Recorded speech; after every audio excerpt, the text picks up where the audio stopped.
Let's start this video off with a hot take. The intro is the best intro in OG Naruto besides the first one. There's something about how it's made, like the first few shots and the overall lighting and spectacle is just like really cool. You're going to be okay. You know, your injury could have been much more serious. Oh, Sasuke's back in the hospital? What happened? Last time we saw him, he was watching the Hokage inauguration. Something must have happened in between, I guess. I don't know. Is there something special you want to eat? Well, I'll go pick something up for you. Something I really love about this episode is how it shows Sasuke's current state of mind. He's still very much out of it, and he's thinking about Naruto's progress, and is jealous of it. He's thinking of their rivalry, and he feels inferior due to everything with Itachi and Naruto beating people he lost to. There's these fisheye shots to show the uneasiness he's feeling, and there's silence to show his raw emotions. It's just really well done. I hear that the third Hokage had nothing but the highest praise for your match. It seems he meant to recommend you for Chunin.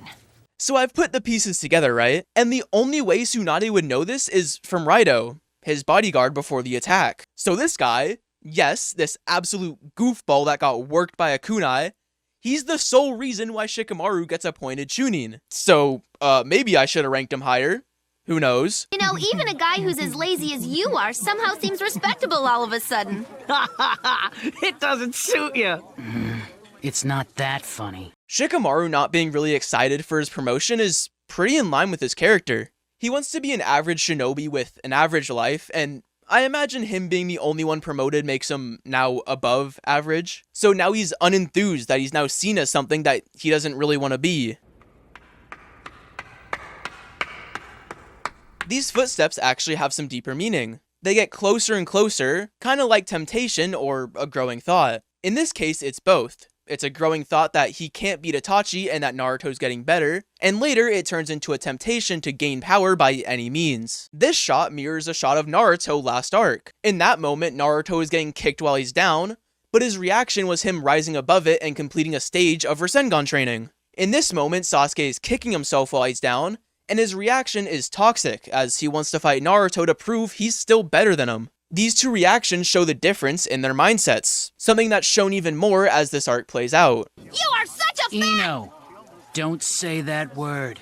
And Choji, settle down. Cool touch, but Shikamaru acts as the mediator, showing he's level-headed, which is a reason he was promoted to Chunin. Very cool. The fight.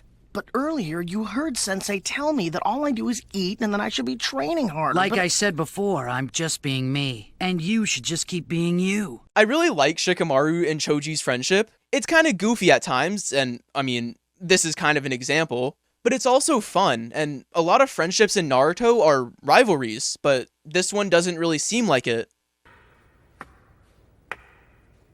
Yo, Sakura! I'm here!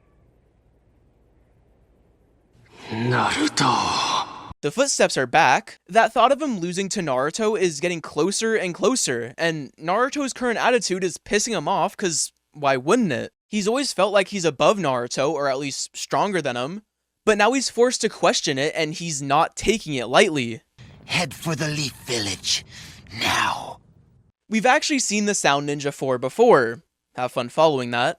They made the barrier during Hiruzen vs Orochimaru. Poor souls, by the way. They were sitting there for like, what, 10 episodes of runtime? Yeah, brutal. I have already been carrying out fitness training to prepare for the surgery. I will return to action as soon as I can after I heal. I love how sure Lee is of the surgery's success. It shows the impact his talk with Guy had, and it reinforces the mindset we've seen him have for most of the show so far. But it's important you realize there is still a chance that you could die. Okay, there was never a shot, can we just be honest? I appreciate the stakes, right? But like, can we be for real? There is no shot in hell Kishimoto was ever gonna go through with killing off a character like Lee like this. Even Kid Me knew that, by the way. I was on lock. You're still too weak. I like how you can tell it's reaching a breaking point. For the most part in this episode, Sasuke is sat in silence, but the second Naruto comes in, someone that he feels like is catching up, he thinks about how much Naruto's been improving and the times he's been seen as inferior. And this is a new feeling for him. He's at an absolute low point, and he's blaming Naruto for that since he's been so closely associated with Sasuke's losses. His whole thought process behind it is really cool, because Sasuke's a very toxic character, and this brings out this toxicity, like, perfectly. What's going on?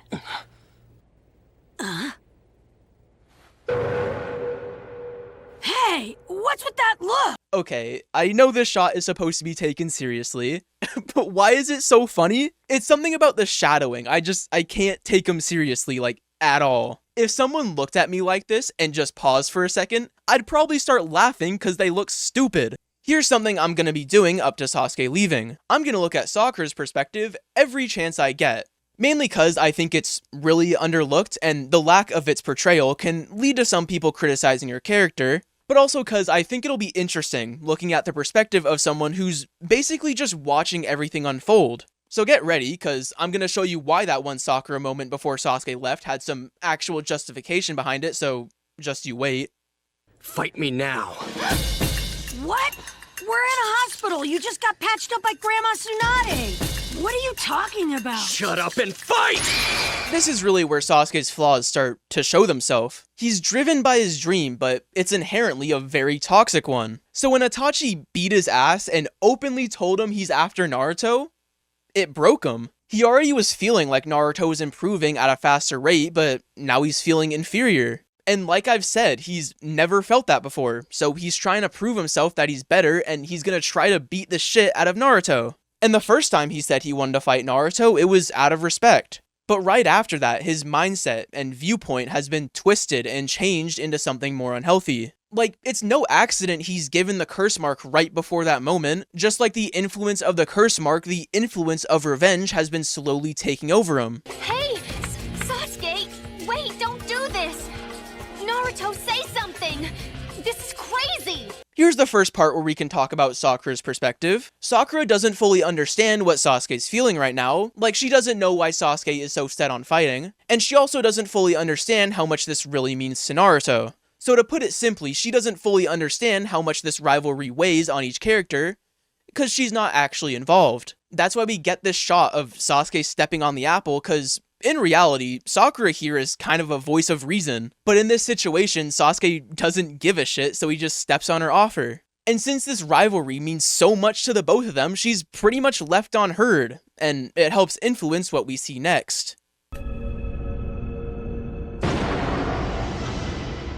Now we can get, like, fully into what Sakura's thinking. She doesn't know how much it means to Naruto, but she knows it means something because he pretty much yells out Sasuke's name in anger every time they're around each other.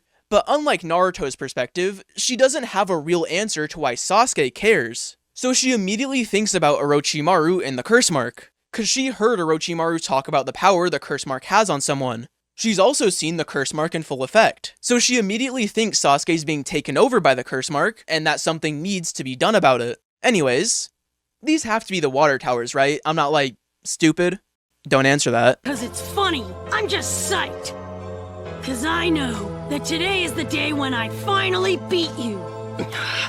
As I've kind of alluded to for this entire video, Sasuke acting like this makes a lot of sense from his perspective. Naruto and Sasuke are pretty much confirmed rivals at this point, and Sasuke is currently seeing Naruto improve at a rate much faster than him. Not only that, but he just saw Itachi, the person he's lived his life to kill, call Naruto more important than him. So naturally, he's comparing himself to Naruto, and that's led him to have a need for power, while also still needing to prove to himself that Naruto is nothing. It's a really well-written situation, and it's executed equally as well. But a lot of it I'm going to be talking about next episode, because that's where we really get to see it shine. An idiot like you has no business acting all high and mighty! Ha! What happened to the calm-controlled Sasuke? Am I making you nervous? Okay, like, to give Sasuke some credit here, Naruto is acting pretty high and mighty, at least in his perspective. He brought Tsunade to heal him, and is now acting all happy. Like, I think that'd probably piss anyone off. I don't think that's just a Sasuke thing. Let's just do this. Put on your headband and we will. I'll wait. Not to worry, I don't need that thing. Just do it! Come on! I love the whole headband thing. Naruto sees this currently as a rivalry and nothing personal, while Sasuke is seeing it as entirely personal. It shows the different perspectives, but what they say right after shows that even more. Cause you won't be able to make a scratch on my forehead. Come on, you know putting your headband on is a testament to fighting on equal terms as a Leaf Shinobi! This shows they have complete opposite perspectives. Sasuke doesn't understand the idea of them being equals because he doesn't see them as that. He did for a second, but that perspective has been distorted and twisted like crazy. He can't even see it currently as a sign of respect because he's taking everything so personally. He has genuine hate for Naruto because he thinks he needs more hate to be stronger. Naruto sees it the other way. He sees Sasuke as a rival, but that's just out of respect. He sees him as an obstacle to overcome, not someone who's just simply in the way. So at the end of the day, this all boils down to respect versus disrespect. How someone's approach to life can alter their viewpoint. What staying true to yourself can do in the long run. It's the result of the corrupt path versus the virtuous. I wonder where we've seen that before. It's not like I talked about this already during the Chunin exams. I definitely didn't. You don't honestly believe that we're equals. Heck yeah, I do! All this time, I've never once thought that I was inferior to you in any way! I think this is a really telling line. Sasuke currently thinks that Naruto thinks he's better than him and sees himself above him, if you can follow that. So Sasuke's lashing out, saying, "You don't think we're equals, right?" But since Naruto has so much respect for Sasuke, he doesn't actually see his perspective as he can never truly believe he's superior. So he takes it the complete wrong way, and I think that shows their mindsets really well. Again, it's the result of respect versus disrespect. How staying true to yourself helps you in the long run. It's corruption versus virtue. Before we get into the actual fight, I want to first talk about arguably the best part of it. It originally feels like a friendly spar, but then it quickly escalates. It parallels well with their rivalry as a whole. It was something that was originally friendly, but as we see now, it's turned into something very unhealthy and now violent.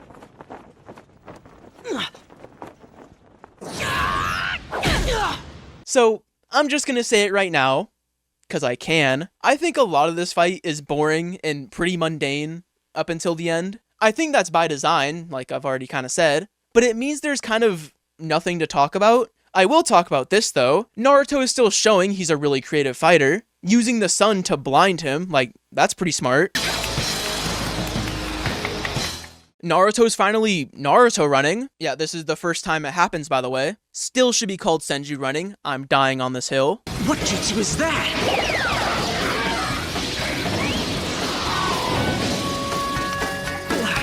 Okay, a couple things to talk about. First, this would actually be Sasuke's first time seeing the Rasengan, so yeah, that reaction makes sense. Second, technically, if Sasuke cared enough, he could have copied Rasengan here and now, so there's that. But also, I don't know if you noticed, but Sasuke just used Chidori without hand signs, so there's that too. I'll win no matter what! I'm not finished with you yet! Both of you stop! I love how crazy the ending of this is. Like I said, it felt like they were sparring, but right now this is a life or death fight. It again shows their rivalry, something that's just constantly escalating and is naturally unhealthy. Stop it!